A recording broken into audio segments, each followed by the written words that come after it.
Hello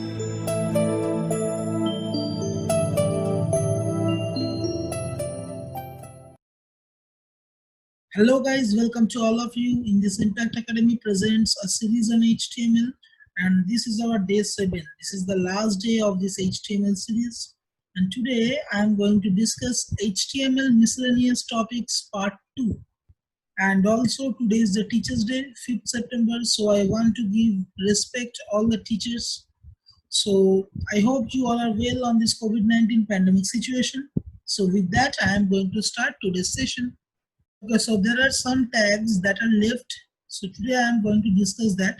So the first tag is progress. Okay, the first tag is progress, and actually this progress tag is used to visualize the progress of a task. Okay, so here are two different attributes that are used with the progress tag, that is value and max. Okay, so I am going to discuss these attributes later. First, see what happens if I just use this progress tag. Okay, so I'm just going to save this code. Sorry, 1 minute. Okay, so now I'm going to just run this code. Okay, so you can see here is a task bar which will visualize the progress of a task. Okay, now there are two attributes that I'll just tell you.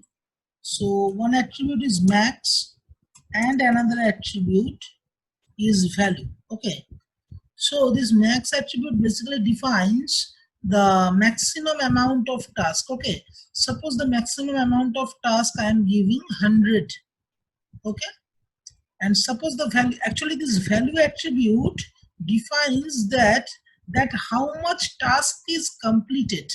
Okay, that is actually defined by the value attribute.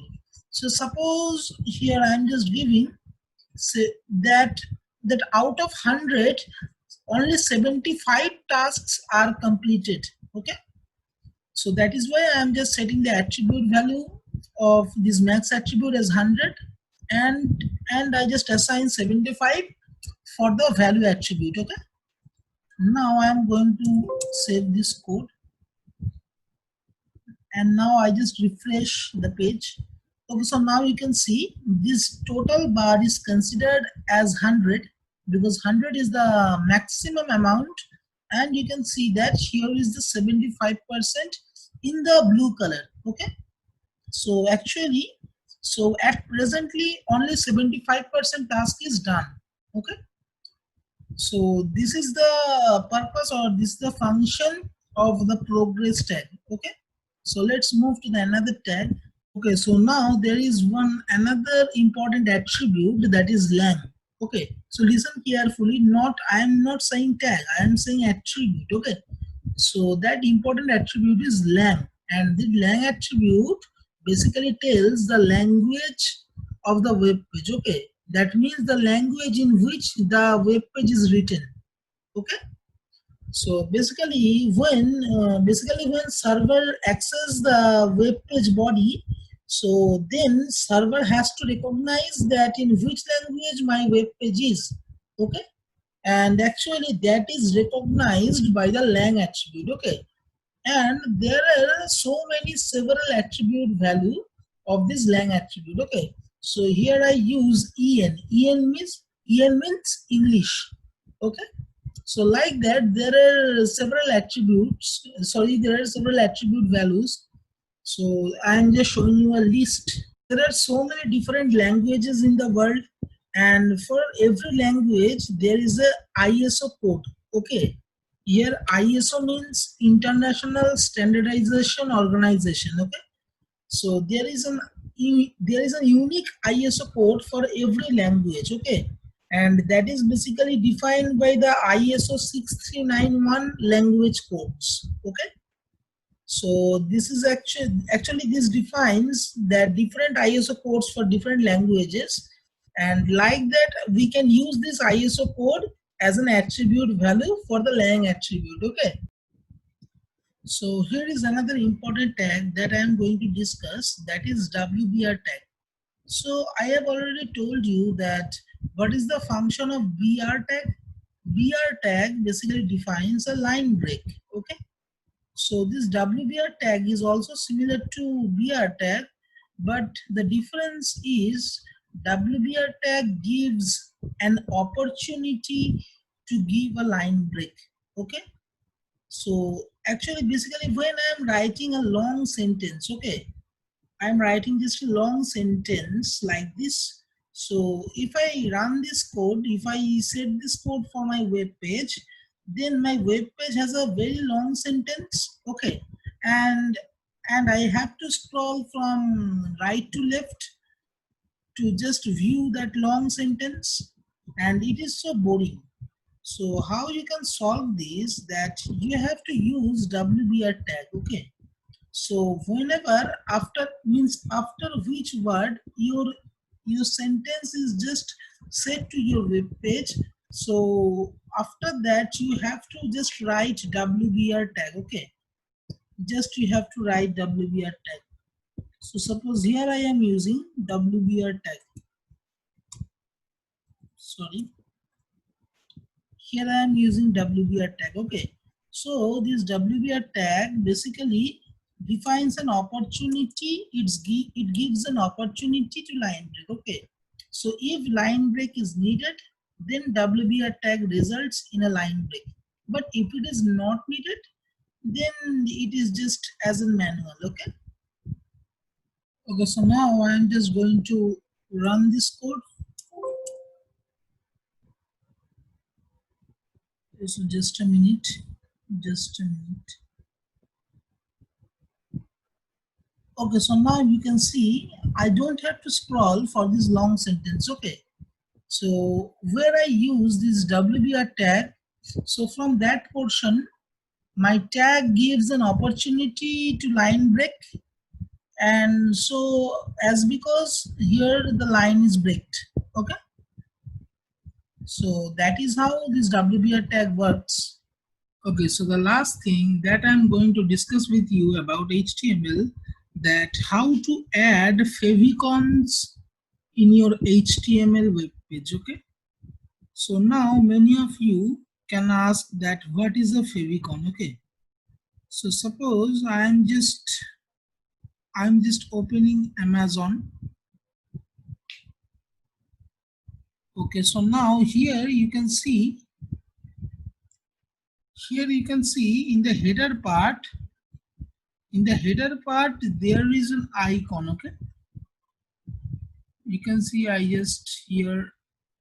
just showing you here.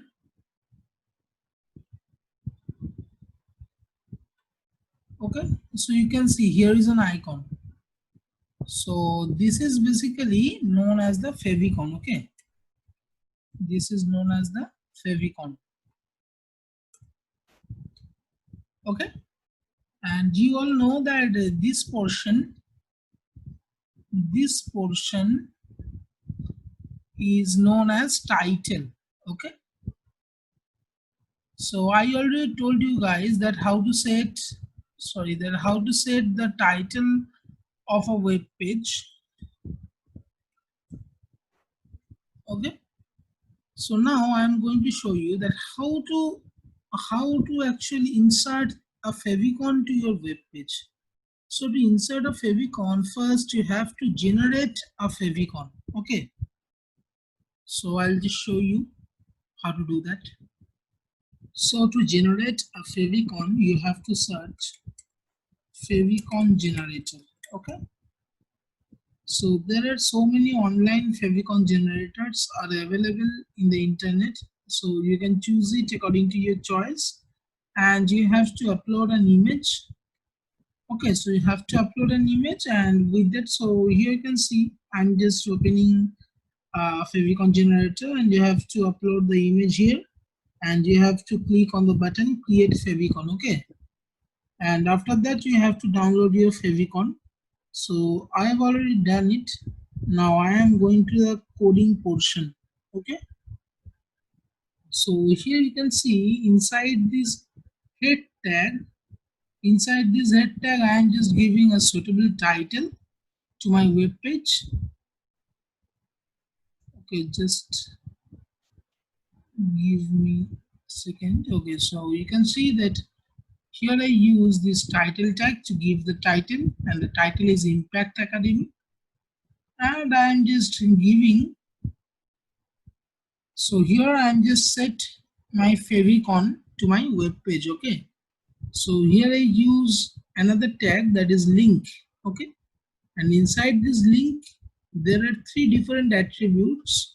The first attribute is href, and we already know that this href attribute is used to link something. Okay, so here I am just giving this favicon.ico because my favicon file is actually saved in the same folder. So I'm just giving the name of the icon file, that is favicon.ico, and this file has a type image, that is X icon type. Okay, so here I just set the type as image slash X icon, and the relation is shortcut icon. Okay, so it is basically a shortcut icon. So that is why inside the real attribute I just write shortcut icon. Okay, so that is the basic, that how you can insert a favicon. Now I am going to save this code, and I am going to run this code. So just a minute, just I have to open a new tab. Okay, so now you can see that here is my favicon. Okay, so just a minute. Okay, so now you can see here is my favicon. Here is my favicon, and here is my title. Okay, so that is how you can set your own website favicon and your own website title. Okay, so finally, after the 14 days, after the 7 classes, we are coming to the end of this HTML session by Impact Academy. So if you have any doubt, then please post that questions and doubts in the comment section, and don't forget to fill up the feedback form given in the description video. Okay, so actually those who are willing to get certified in this course, they have to pay a small amount of rupees 400, and they have to do a project on this HTML. Okay, so you just tell that in the feedback form that do you want to get certified or not. Okay, so I hope our next tutorial is coming soon. So see you soon in the next course. Okay, so goodbye friends, goodbye guys, stay safe and stay home.